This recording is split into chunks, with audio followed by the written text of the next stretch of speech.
Good afternoon, everyone. Welcome to Go Big or Go Home. I am Old Man Troy, joined by the rebellious youngster Kevin Cunningham, a.k.a. Kid Cunny on Twitter. What's going on today, buddy? What's going on today? Not much is going on today. I'm just feeling quite rebellious, apparently. That's all I know. That's what's going on today. You like that one, don't you? I do. I like that one. I'm a fan of that one. How about you, Troy? How are you? I'm good. You know, another day in the books, another day of work, got money to pay the bills. Life is great, right? But I'll tell you what, it is hotter than grandma's stew out here in western PA. Hot, hot, hot. And if you remember a few episodes ago, I told you there's one thing not working correctly. And do you know what that is? I would guess that's your air conditioner. Yes. It is on right now as we're doing the show, because those that listen in all the time, well, we found out that some of these episodes aren't getting posted immediately, which is okay. For those that listen in, though, I do the show after work, and Kevin and I get together. But, yeah, it's like blowing. It's like a fan. It's like I don't know what's going on. And I brought it in. It's going to be like $400 to fix. There's a leak somewhere. I'm like, screw it. It's just going to be what it is. But we got a great show in store today, Kevin. A couple big things going on in the Big Ten. Not really related to competition, but Ohio State hired a new basketball coach. You and I talked about this a little bit on our Saturday show that we do on WFSN. But we're going to get real in-depth today about it. And then Jim Harbaugh made a comment about college football and Friday night football games. And you and I are going to discuss college football games, maybe not only Friday nights, but during the week also. So it's going to be a great show. I'm looking forward to it. I know you write for the Big Ten for a different site, so I'm going to turn it back over to you, fill the listeners in. Most listeners that are listening in will know that Ohio State hired a new basketball coach. I'm going to turn it over to you, preface the topic, and then let's get started. Yeah, so I guess not earlier this week. We're doing this on Monday. I guess a few days ago, but today, Chris Holtmann, the head coach at Butler, he was the head coach at Butler for the past 3 years, and I believe for the past, they've at least made it to, I think they made it to the Sweet 16 this past season, and they made it to 2 second rounds his first 2 seasons at Butler, this guy, Chris Holtmann. And Ohio State fired Thad Matta. I'm sure, by the time you're listening to this podcast, you have already heard that news. Chris Holtmann has been hired a couple days ago. Today was his official press conference. He talked for 15 or so minutes about taking the job. And Ohio State's athletic director, Gene Smith, talked about all the rumors that went into this job and the names that were floating around for this job and all the different things. There were a ton of rumors and names being thrown around for this job and who Gene Smith actually wanted, and he kind of cleared that up today.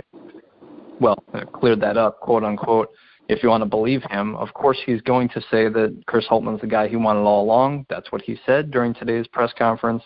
Chris Holtmann seemed like he was a very happy guy, seemed like he was excited to go from Butler, which is a solid job, certainly a job that Brad Stevens made interesting, who's now with the Boston Celtics. But Holtmann took that over, did some nice things in his 3 years, nothing, no Final Fours like Brad Stevens, but did nice things at Butler. Nothing wrong with taking Butler to the Sweet 16 and second-round appearances in your only 3 years. It's not as though he dropped the boat. Thad Matta kind of did that these last few years. Lost some recruiting battles in the state of Ohio. Again, the athletic director at Ohio State, Gene Smith, said that was basically the real leading of Thad Matta's demise. Even though people love Thad Matta, loved his early success, loved his success in general, these last couple of years, Ohio State hasn't made the NCAA tournament. Thad Matta was losing recruiting battles. 1 4-star recruit actually going to Butler. He's a freshman for this upcoming 2017-18 season. He's a 4-star from the state of Ohio, and Butler stole him from Ohio State. Both schools wanted him. Ohio State, it's an in-state kid, and he went to Butler. And now, rumors are, of course, will he follow Holtmann now that he's going to Ohio State? That's unsure, but that's the news is Thad Matta's been fired. Chris Holtmann from Butler is the new guy at Ohio State. Chris Holtmann had 3 years at Gardner-Webb before 3 years at Butler. He's a 45-year-old guy now at Ohio State and getting paid as the 8th highest paid coach in college basketball. It's, I believe, a little over $3 million a year. It's an 8-year deal. So it's certainly a lengthy deal. I think the original offer on the table was 7 years, and just something I read, Chris Holtmann's wife was like, we kind of want more. That's just something I read. I don't know if that's entirely true, if that's exactly what happened. But in the end, they got 8 years, a little over $3 million a year. So he's being paid as the 8th highest college basketball coach in the country, and people around Ohio State thought it was kind of a top 10, top 15 level job, despite Ohio State's struggles these last couple of years, not even making the NCAA tournament. So I'll turn it back over to you, Troy. What are your initial thoughts of this hiring now that you've had, I guess, a few days, not necessarily your initial thoughts, but what are your overall thoughts on this Holtmann hire? Do you think it is a top 10, 15 level job / hire getting Chris Holtmann? Yeah, well, it's not a top 10 job. I said that last week. I said it on the Go Big or Go Home show, and I said it on our WFSN show.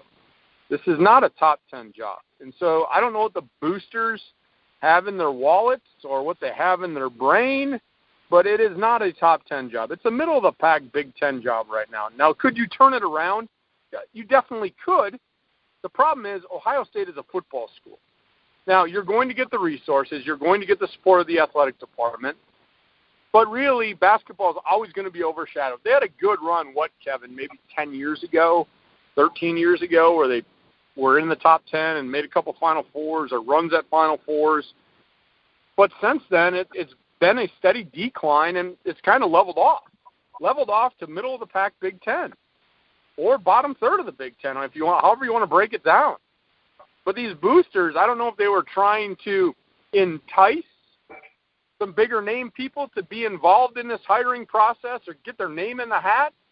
But honestly, when you look at the Big Ten and Big Ten basketball, and you look at what happened this year, let alone this year, you've got Wisconsin, who has pretty much put their foot down in the cement that they're going to be a team in the Big Ten that's always going to be near the top. They've put together a great program, starting way back with Dick Bennett into the Bo Ryan years and turning it over. That program is steady right now. You got Izzo at Michigan State, always going to be there. You got the likes of Indiana, who's been down a little bit, but you got Indiana, even though record-wise maybe not a top team in the Big Ten, that's more of a top 10 type job than Ohio State. You got Northwestern finally making the big dance. You have a ton of teams, Kevin, that are much better off than Ohio State. So I want to clear that right away. I never understood why they thought that this was a top 10 job. Maybe they thought they were talking about football. I don't know. Maybe they got football on the brain. Definitely not basketball. Could they get into the top 25? Sure. It's going to take some time, though, to make this a top 10 team nationally, let alone being in the top of the Big Ten. They've got a lot of teams to get over to be in the top of the Big Ten. So I don't know what they're thinking. Now, as far as Holtmann goes, I said this before. I said this to you. I said this to a number of people I talked to. Nothing against Holtmann. Nothing against him. If Ohio State thinks he's the man, fine. But that's not the big name splash I think the boosters wanted. And okay, he's had success at Butler. However, you mentioned it a little bit. He took over a Butler program that has been established by the man named Brad Stevens, who if there's one guy that I'm in his corner and I support 100% because I think he's a great X's and O's coach, it's Brad Stevens. I said it was a great hire by Boston when it happened. I said, I don't know what's going to happen in Butler. They hired the right guy to sustain success at Butler, and that's what Holtmann has done. You look at the success of Butler, he took over a program from Brad Stevens. And all he had to do was ride the ship. And he just had to keep it on course because it was already executing at an above-par level.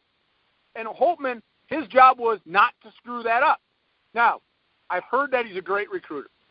that he goes out, he can get kids, he can go out and he can recruit the heck out of people. Wonderful. That's what he'll need to do at Ohio State. And maybe that's why Ohio State decided to bring him aboard so he can keep people in state from Ohio to go to Ohio State. And if that's the case, great. Start landing the top talent from Ohio. But as far as coaching goes, Kevin, I'm not sold. I am not sold because I don't know how he can do rebuilding a program. He took over an already successful Butler program, sustained the success, but he really didn't build anything. And when you look at Ohio State, you had better hope that he doesn't sustain where they're at right now because he'll be fired in 3 years. I can't imagine he's going to have a long leash. He'll probably have a short leash to get a class in, a second class in, and see if this program is getting better. And then if it happens, I'll be the first to say, great, the guy's doing a good job. I just don't think there's enough there for me to say he's the guy, that he's going to do a great job at Ohio State. I don't have a sample size big enough, Kevin, to warrant me saying, yes, this guy can be successful in the Big Ten. That's where I'm at with that. Anything to add? I've got a few things. I'll start with this, that the Columbus Dispatch, which is a well-known, site, and it does good work around Ohio State and, football, basketball, whatever. They reported that, again, Gene Smith, Ohio State's athletic director, targeted at one point during this search, targeted Virginia Tech's Buzz Williams, targeted Bob Huggins from West Virginia, targeted Ed Cooley from Providence, and this was after Arizona's Sean Miller and Xavier's Chris Mack, which Xavier's Chris Mack, he's certainly one of the, outside of the Power 5 conferences, he's certainly one of the top highly regarded, next level coaches. But so supposedly Sean Miller and Chris Mack rejected Ohio State, and according to the Columbus Dispatch, and Buzz Williams and Bob Huggins and Ed Cooley were all, rumored and talked about with this job. Fred Hoiberg, the Chicago Bulls coach, who did an excellent job at Iowa State for a while, he was rumored. Mike Brown, Golden State's assistant, was also rumored. But these coaches, Buzz Williams, Bob Huggins, Ed Cooley, were supposedly talked to, and Sean Miller and Chris Mack definitely declined. So, especially Sean Miller, that's not that doesn't surprise me whatsoever. And Chris Mack, that's kind of interesting to me. I think that with Xavier, you're really talking about one of the top group of 5 conferences, if you want to put it into football terms. You got the Power 5 conferences like the Big Ten, and then you got the group of 5s, like, the Big East and whatnot. And so a top group of 5 coach basically turned Ohio State down, supposedly. And so it's like, okay, I just think ultimately Ohio State got a good hire in Chris Holtmann. I think Chris Holtmann is a good hire. I think he is solid. I think he will do a better job than what Thad Matta has been doing these last couple years. Just looking at the Big Ten, I personally would rather coach Illinois because Illinois has a lot more talent. The state of Illinois has a lot more talent than the state of Ohio. I would rather coach Indiana. I would rather coach Michigan State. Michigan, I guess not certain. Purdue certainly has been solid these last few years. Wisconsin certainly has been solid for a long time now. So, maybe you can put Ohio State around 5th, maybe, in the Big Ten. And, again, we've talked about it. People think this is a top 10, top 15 level job.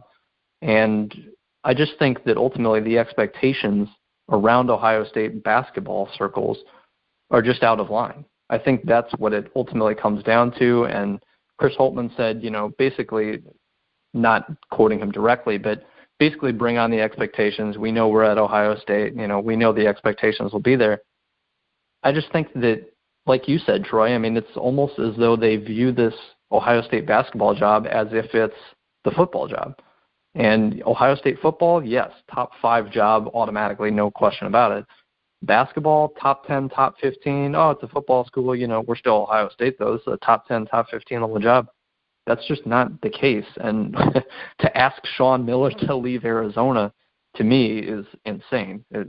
Sean Miller is doing unbelievable things at Arizona. He has yet to win a title there, but the recruiting efforts and the 30-win seasons that he's basically going to be putting up and has been putting up these last couple of years, Arizona's rolling. I mean, they're as on fire of a basketball program as you can be without winning, a title here, a title there, 4 years later. They're doing an exceptional job. You can't ask for much more other than, hey, when are we actually going to get that title? Because you're recruiting and you're getting 30-win seasons left and right. It's time to get a title. If Ohio State thinks that they're able to snatch guys like Sean Miller and guys from these top programs, I think it just goes to show that Ohio State went to Xavier's Chris Mack and he rejected him, if the Columbus Dispatch is reporting that correctly. So if that's all true and they think they can get, these top-level guys and they're declining them and they get Butler's coach for 3 years, who, again, Chris Holtmann, nothing against him. I think he'll do a good job. I think Ohio State will be a good top 25 program 5 years from now. 5 years from now, I think they'll be a top 25 program. I just don't know if that's going to be good enough for Ohio State. 5, 6, 7 years down the line, if you're making a Sweet 16 once every 4 or 5 years, I don't think that's good enough according to Ohio State basketball circles and boosters and the athletic director, Gene Smith. I just think they want something more from this Ohio State program than that. I think that they believe Final Fours on a fairly consistent basis, like an Arizona, like a Duke, like a Michigan State, like a Kentucky, Kansas. I think that's what Ohio State people think Ohio State's basketball job is. Not all Ohio State people, but it seems like that's what the expectations are, and I just don't agree with them. I think this is a good hire in general. I think it's a top 25 level job. I think it's going to be a top 25 team on an annual basis 3 years from now and beyond if they keep Holtmann. But I just don't think that this is going to turn into a, every 4 or 5 years reach a Final Four, every 6, 7 years win a title. I don't think that's Ohio State basketball. I don't think that's on Chris Holtmann if he doesn't get it done. I just think that's the perception around high school recruits and most reasonable people around the country.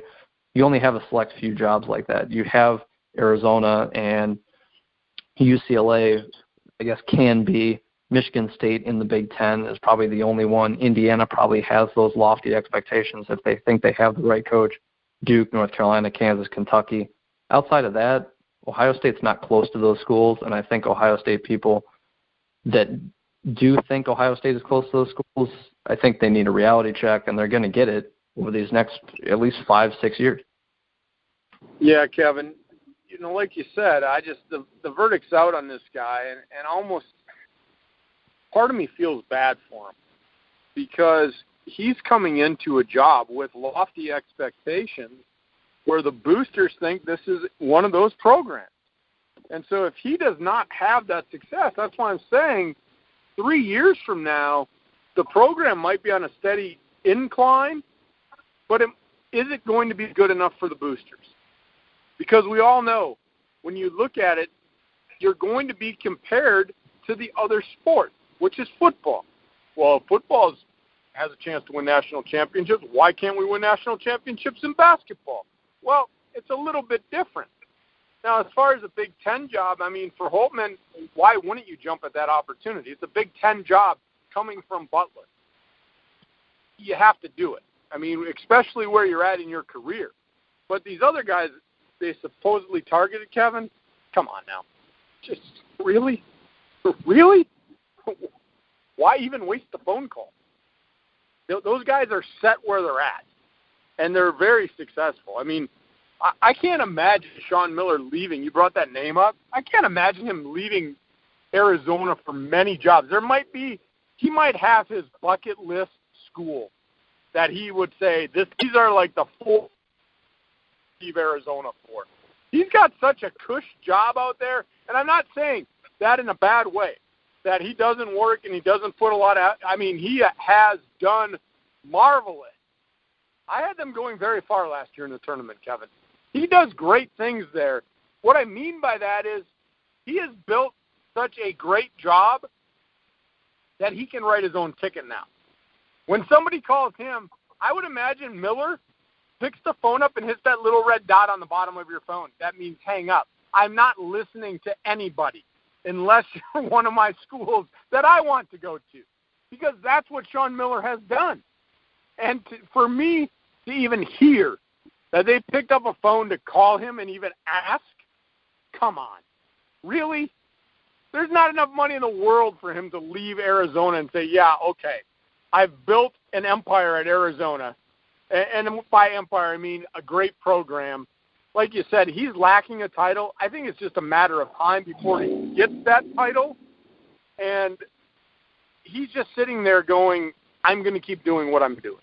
So it'll be interesting. I feel bad a little bit for Holtman.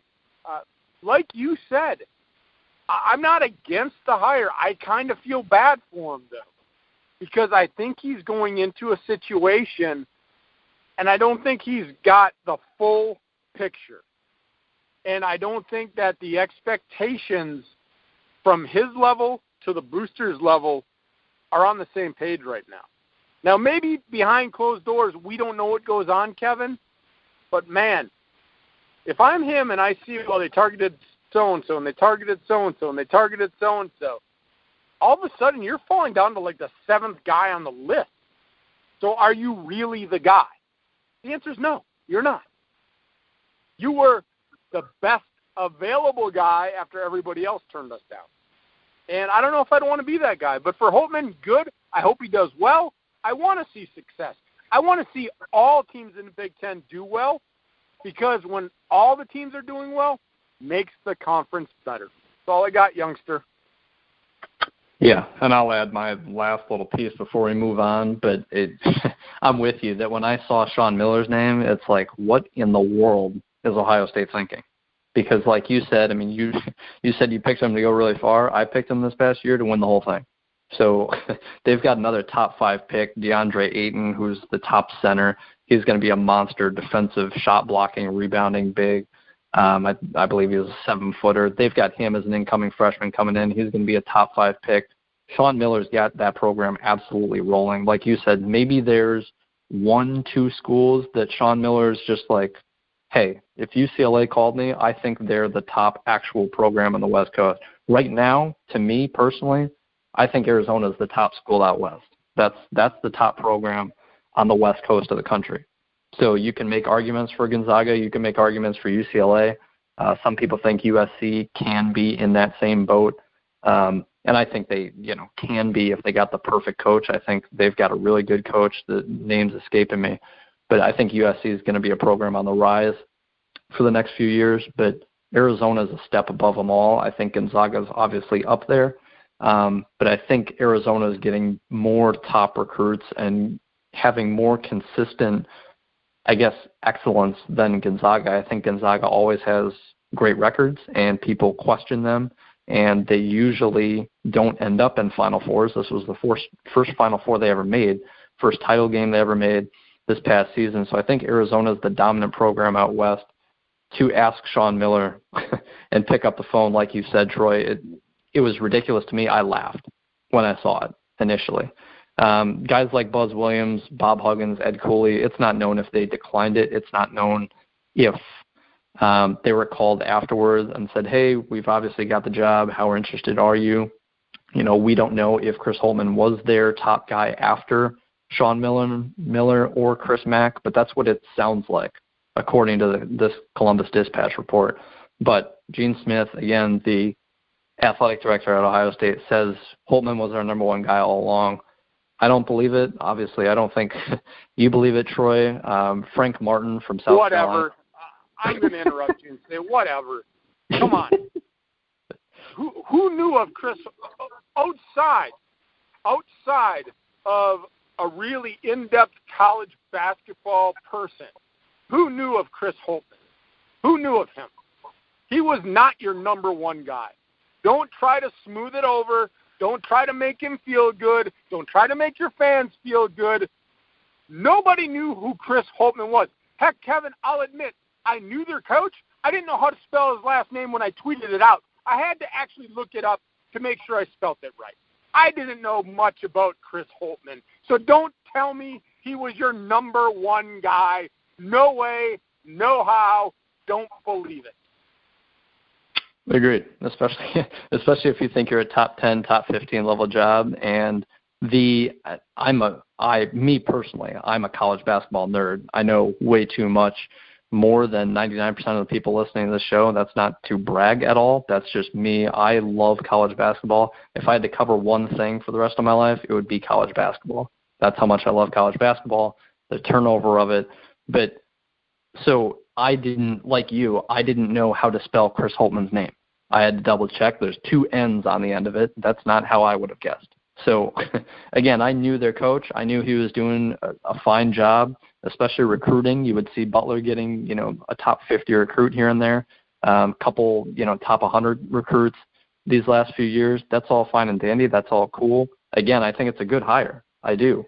But top 10, top 15, thinking you can talk to Sean Miller and bribe him over to Ohio State, it's just insane to me. And I think as long as expectations are like that, kind of like Notre Dame football, in my opinion, if Notre Dame football thinks they're probably a top 5 job, just with where they're located and how hard it is to get into the school and the schools around them that have just been better over the last 20 years, 30 years ago, sure, Notre Dame's up there. But over the last 20 years, in my lifetime, only that Manti Te'o team that got obliterated against Alabama, that was the best Notre Dame team when they went to the national title game and got killed when they played Alabama. That's the best Notre Dame team. There's no more Rudy going on. There's no more Rudy going on at Notre Dame right now. Exactly. It's the middle of the pack. It's the middle of the pack program. That's what it is. A top 25 program, not a top 10. There's no more Rudy. Yeah.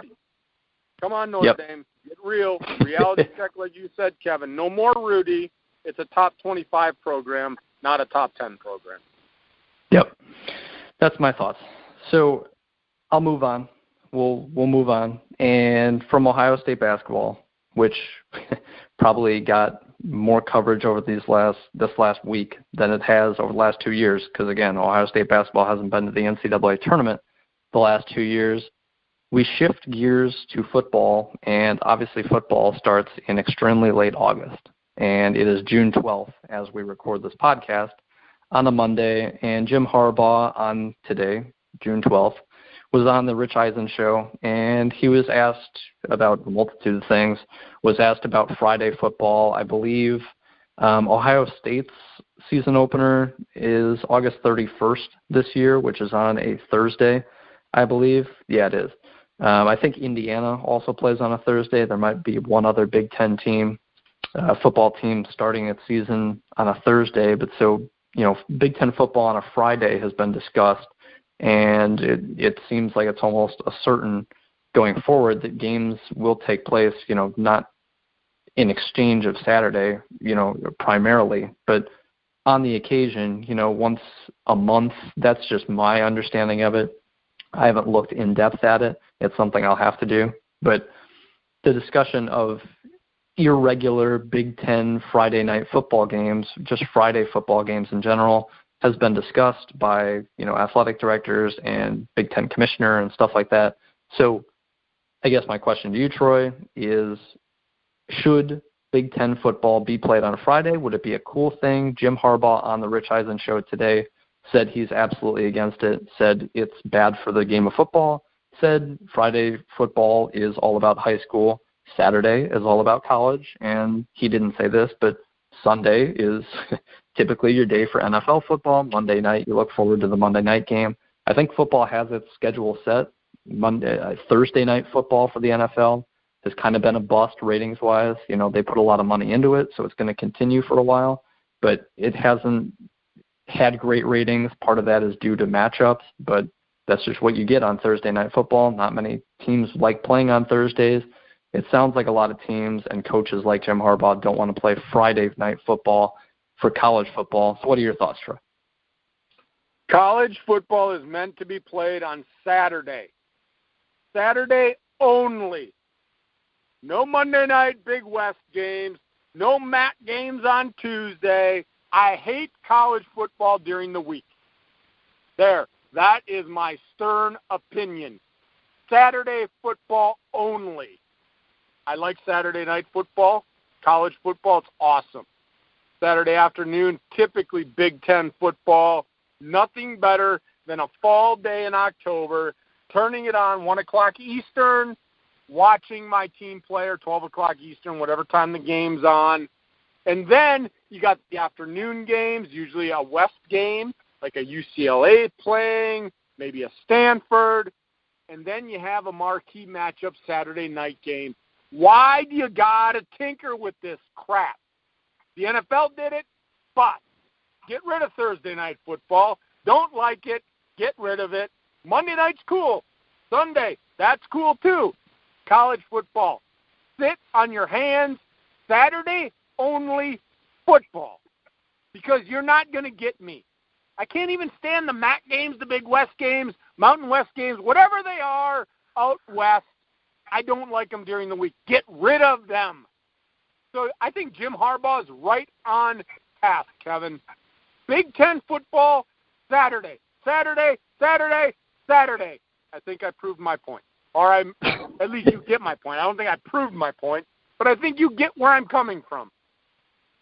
Yeah, I would say that's fair. I don't think you necessarily proved it, but I think we heard you say that Big Ten football, college football in general, probably shouldn't be played on Fridays because that's high school football, and everyone looks forward to college football on Saturday. Like I said, everyone looks forward to NFL football on Sunday. You got your Monday nights, you got your Thursday nights. That's, I guess, what it is. Ratings haven't been great for even Monday night football these last couple of years.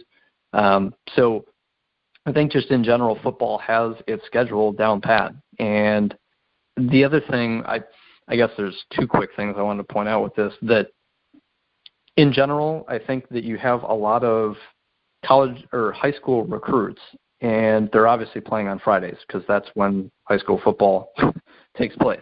So you've got the football season going on in the fall, and you've got these high school prospects on Friday playing their games. And typically you'll have these recruits go to, say, a Saturday night game, a big Ohio State-Penn State matchup, or you'll have Ohio State-Michigan on at noon or 3:30 or whatever the case may be. Typically these prospects go to these schools and they check out the game. They check out the environment, what it's like. And if you limit that, if you take a couple games and throw them on Fridays, if you take, even just a couple games and throw them on Fridays, if you only have, say, 4 home games that are on Saturdays instead of 5, it just limits a recruit's ability to tour that school during when exactly he would want to check out the atmosphere or not, especially if the Big Ten is doing it more so than other conferences.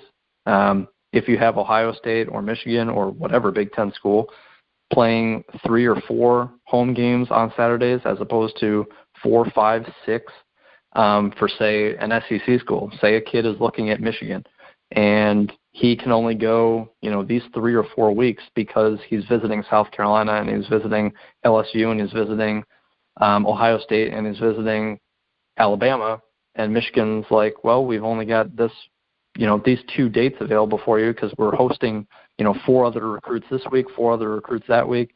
There's slots here for you, but we're playing on a Friday. It's like, well, I want to go see Michigan play football, but I'm playing football on a Friday. I'm a high school football player. So that's part of the problem to me, is that you're limiting yourself, if it is just the Big Ten. And from what I've heard, it's mostly the Big Ten that's really considering Friday football. Again, this is an irregular occurrence. If it does happen, from my knowledge at least, to this point, Saturday will be the overwhelming day for college football in the Big Ten.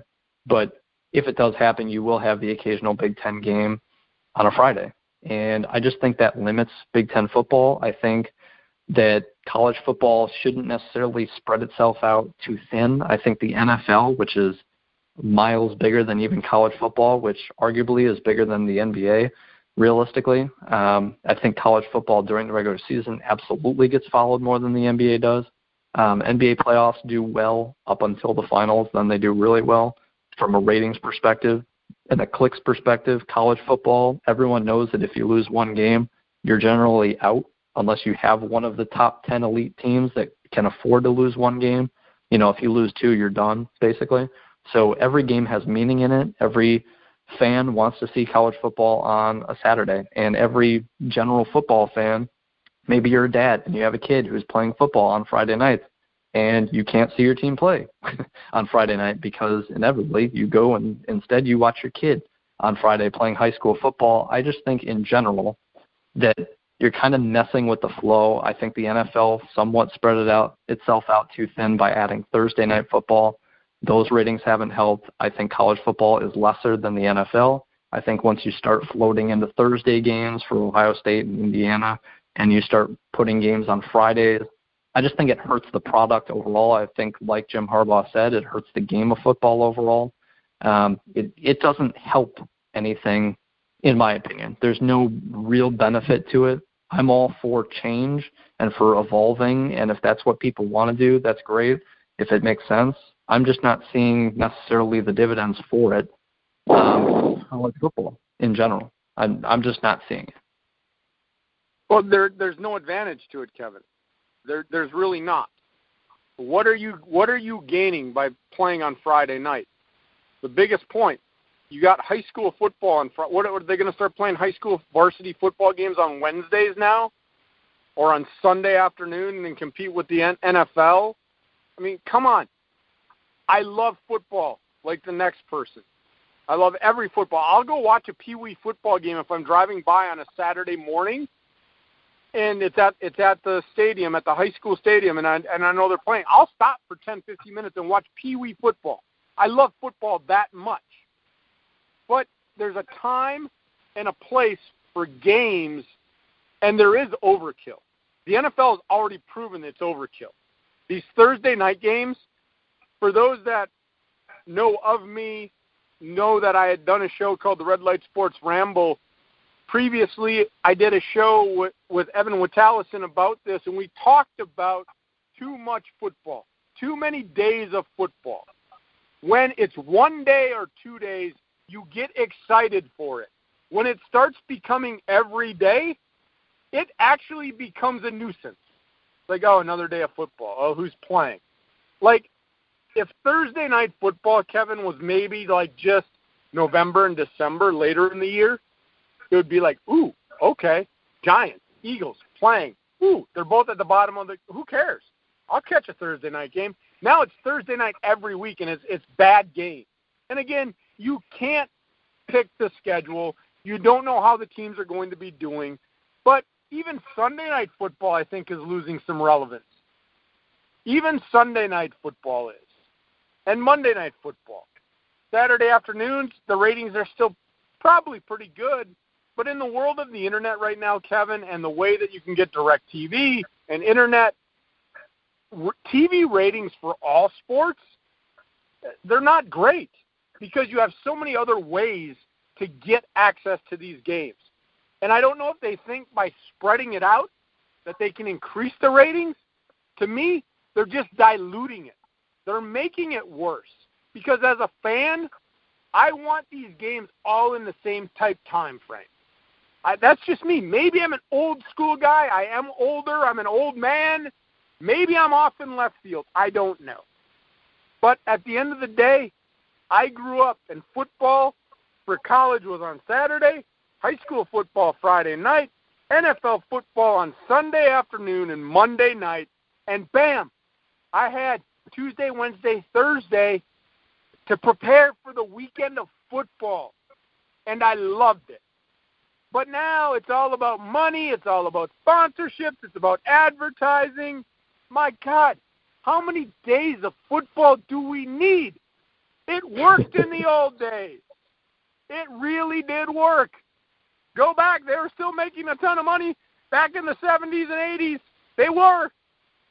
The money's bigger now, so now they want more.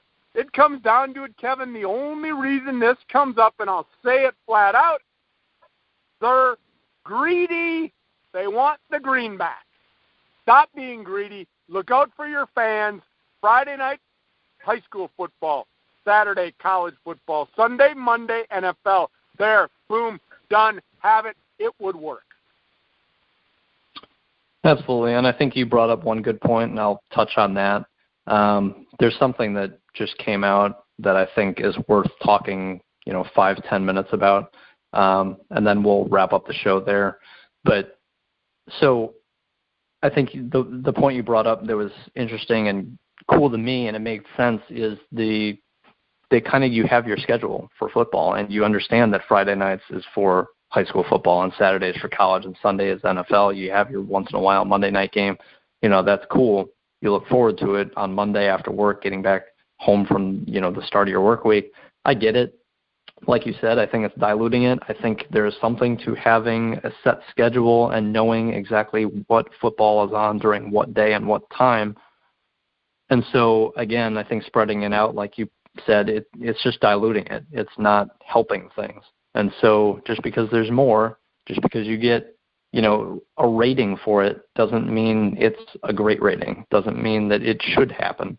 I think, like you said, knowing when football, what type of football is being on TV and when you can watch it and what teams are playing, and when you know things, I think everyone likes to be more organized rather than disorganized and not knowing who's playing when, which Big Ten games are on a Friday this week, which are on a Saturday.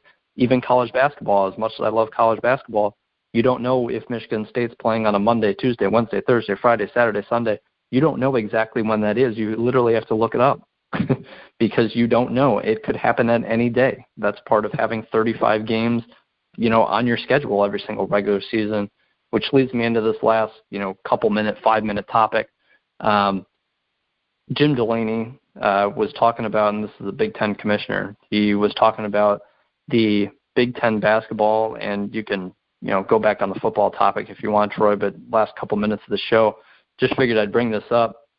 The commissioner of the Big Ten, Jim Delaney, told ESPN that they're talking about going to a 20-game college basketball Big Ten league schedule. Right now it's at 18. 10 years ago it was 16 games. Again, then they pushed it 10 years ago to 18. That's how it's been for the last 10 years. Now they're talking about a 20-game schedule. Tom Izzo also was talking to ESPN, said he thinks it's going to happen. So there's going to be more Big Ten basketball going forward. Not sure exactly when it's going to happen, but it'll be sooner rather than later. Basically, there's going to be less conference or non-conference games. It's going to prove to have a tighter non-conference schedule. I know you, Troy, have talked in the past about how a lot of these schools just, schedule cupcakes, not even in football where you have, 3 non-conference games, but basketball, you load up on a bunch of cupcakes. You say you get a bunch of wins there, and then all you have to do is go 500 in a big major conference, Basketball's worse, Kevin. Schedule. To interrupt you quickly, basketball's worse with cupcakes. Like, you're having, even Wisconsin, you're going to go play Wisconsin-Platteville. Come on now, they're Division III. You're Division I. Get them off your schedule. Has nothing, means nothing. So basketball's worse than football if you really want to get me going. But I'm going to stop and let you finish. But yeah, so I guess just wanted your take on that. It used to be 16 Big Ten games. Obviously, you add a couple schools, and so there are more teams. It's cooler to be able to play teams twice as opposed to just once during the regular season. I'm all for it. I think you get better matchups. I think you get a better idea instead of there were a few teams last year that just had such easy schedules down the stretch. They would win, 5 of the last 6 or 6 of the last 8. And Troy and I would be talking on the show, leading into March Madness, like, okay, is this team actually good now? Are they actually playing really good basketball? Or are they just beating up on, Penn State and Illinois and Iowa and, these teams at the bottom of the Big Ten, is Northwestern for real? Whenever they played a team like Purdue or Wisconsin, they would typically lose. I know they upset, I think it was Wisconsin once, but point being, I think the more Big Ten games you have, and I think, it is going to happen. I think you will have 20 Big Ten games come college basketball over these next few years. until they probably expand it again. But I think 20 games instead of 18, to me, it makes sense. It would be something if you started having to play, teams more than twice. I think that would certainly be more than you would want to. But like Troy said, I mean, a lot of these teams play at least 5 or 6 cupcakes. Even Michigan State, once their basketball schedule is released, we always talk about, well, not we, but people around college basketball always talk about how Michigan State and Tom Izzo loves to play, great non-conference schedules and competition and, going into the Maui tournament and coaches versus cancer and all that stuff. All those tournaments are great. I love that Michigan State does that and they challenge themselves non-conference. But if you start adding it to 20 instead of 18, you're just getting even harder games. You're getting more harder games. Tom Izzo said, if everyone doesn't go to 20 games in the Power 5, then those other conferences will have an advantage because you'll have more cupcake games on your schedule as opposed to the Big Ten playing 20 Big Ten games and the Big 12 playing, say, 16, conference games, just as a random example. Obviously, those teams will probably have gaudier records because you're having to play against worse competition. So what does that mean for the Big Ten? Tom Izzo basically said he's for it, but it's going to be interesting to see if other conferences follow suit. I'm for it personally. I think having a 20-game schedule is a nice round number as well. I think it's easier for people to get their heads around. I think you get to play teams twice as opposed to, playing half the teams just once or even more than half the teams once. So I'm for it.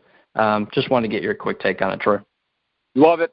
Love it. I wish they would actually make the schedule so it would be play each team twice. Then you have a true champion. You have a true regular season champion. Because the way it is now, some teams have to play, for example, I don't have the schedules in front of me, but Wisconsin has to play, a Purdue twice. But Purdue only had to play, Michigan State once. If you play every game and you have the same schedule, you have a true regular season champion. And I think when you look at your conference and you look at the Power 5 or the Big 5, I think they all should go to that. Now, I know not every conference has the same number of teams, but it's the same thing, Kevin, and I know we're going to try to keep this short, but you really could get me going for another hour on this cupcake versus conference schedule. It's about rankings, and I understand that. You have to figure out a way to rank teams. But I said it in college football, rankings shouldn't come out until you start the college basketball or the conference schedule. Same goes in college basketball. I could care less that Kentucky's ranked number 1 in September. Who cares? Let them get into conference play. And the only way you find out who the best teams are, I know you got to play non-conference, but half these teams, maybe 75% of these teams, do play the cupcakes. They play the Austin Pays and they play the Texas, School of Medicine or whatever it is. I don't know. But they do it on purpose because they want to get those 8, 9, 10 wins, and then they hope they can go 500 in their conference schedule and get to that 20-win plateau, which used to be, and Kevin, you know where I'm going with this, used to be the measuring stick. I think that measuring stick is going higher to be guaranteed to get into the NCAA tournament now. So by making the college basketball conference schedule more games, yeah, it could hurt. Could hurt in the long run. But I think it also makes your team better. It makes your team prepared. And so if you're Tom Izzo, he is one. I love Tom Izzo. He's not going to go out there. Yes, he'll sprinkle in a cupcake here and there. But man, when you look at last year, Kevin, that non-conference schedule, there might have been 1 or 2 cupcakes in there, but man, there was 8 or 9 top 20 teams in there. That's non-conference. So pat you on the back, Tom Izzo. Keep doing it. And if they went to a ranking system, Kevin, that tried to eliminate, like, okay, if you don't play a top 20 team, it's not going to count for the ranking, they need to look at this, Kevin, because they're so caught up on. There's so much on, we're going to stay with the times. We're going to do this. They're still using the same darn ranking system they used in the 1970s. So get a different ranking system and eliminate. Okay, if you don't play a top 50 team, doesn't count. doesn't count on your record. Something like that. I mean, I know I'm off in left field doing this, but that's the way it has to be. So that's my thought there. I'll keep it quick, and we're going to probably, dive more into this topic. Over the course of the off season, while football and basketball are in its off season, we've got, at least a couple months of shows worth to do, and we'll definitely look more into this and talk about it probably for longer than we do today over these next couple months before, the seasons obviously start up. But it's funny because first of all, there are 14 teams in the Big Ten. And so if you talk about an 18-game schedule, say you're Michigan State and you play 13 other Big Ten teams, you only have 18 games to do it. You're only playing 5 teams twice, 6 teams twice, something like that, one or the other. My math is escaping me. But so you're playing 5 or 6 teams twice. That's it. The other 7, 8 teams, you don't play twice. And so the schedule isn't perfect. And again, sports aren't going to be fair and perfect, but realistically, if you do want to bump it out to a 26-game Big Ten schedule, like Troy said, that would be completely fair. You would have Michigan State play at Wisconsin and home to Wisconsin. You would play Northwestern play at Indiana and home to Indiana. You would have everyone play each other twice in each other's building. I think it would ramp up rivalries that much more, instead of having to see Michigan State play Michigan once this year and twice this year, but once next year and then once the year after, but then twice the year after that. It's just too infrequent to me. I think you would build up more rivalries within the conference. But I also, it was funny, I looked back at Michigan State's schedule because I know they started off slowly this past year, and you talked about it, how they play, every team at least sprinkles in these Mississippi Valley State, Florida Gulf Coast, who actually made the tournament, but that was Michigan State. That was one of Michigan State's worst non-conference games. Just looking from November 11th to November 29th, here's who Michigan State played. They played Arizona. They played Kentucky. They played Mississippi Valley State. Again, you sprinkle in your cupcake. You played Florida Gulf Coast, who made the tournament. You played St. John's, who's got they get solid recruits every single year, whether they do damage in the tournament or not. That's a quality opponent. They played Baylor. They played Wichita State. They played Duke. Arizona, Kentucky, Florida Gulf Coast made the tournament. St. John's, Baylor, Wichita State, Duke. They played 3, 6, 8 respectable opponents in a matter of 18 days. That's what Michigan State did last year. Then in the month of December, they had a lighter schedule leading up to the Big Ten. That's perfectly fine. But they started the season 4-4. They lost to Duke. They lost to Baylor. They lost to Kentucky. They lost to Arizona. That's awesome television. That's something to watch. That's cool. And so if you have Michigan State playing at Wisconsin and they lose, and then they come home and play Wisconsin at home, that's kind of a must-see game. Those are 2 upper echelon Big Ten teams. If you just have Michigan State traveling to Wisconsin and they lose a buzzer beater and it's like, oh, well, Wisconsin won, they're the better team, that's not necessarily indicative of how the season and how those 2 teams fared in just one game. Playing each other twice helps. Expanding the schedule, conference schedule from 18 to 20. I'm in favor of it. Troy's in favor of it. We'll talk about it more as the college basketball season comes closer to us. But that's all I got for today's shows. Those few topics, I thought they were interesting. I love today's show. If you've got any last words, Troy, feel free to add them. Make sure you follow us on Twitter at Kid Cunny. That's the youngster. I am the old man at Troy Robert 967. We will get this episode, well, if you're listening to it, it's already been posted on The Grueling Truth. But find us on Twitter, at Kid Cunny, at Troy Robert 967. Give us your thoughts. I'm going to put out a couple Twitter polls here, Kevin, about the topics today, and we'll see what people say. And then next week, we'll review the Twitter poll. So until next week, everybody, hope you enjoyed the show. For the youngster, I am the old man. Have a great week, everyone.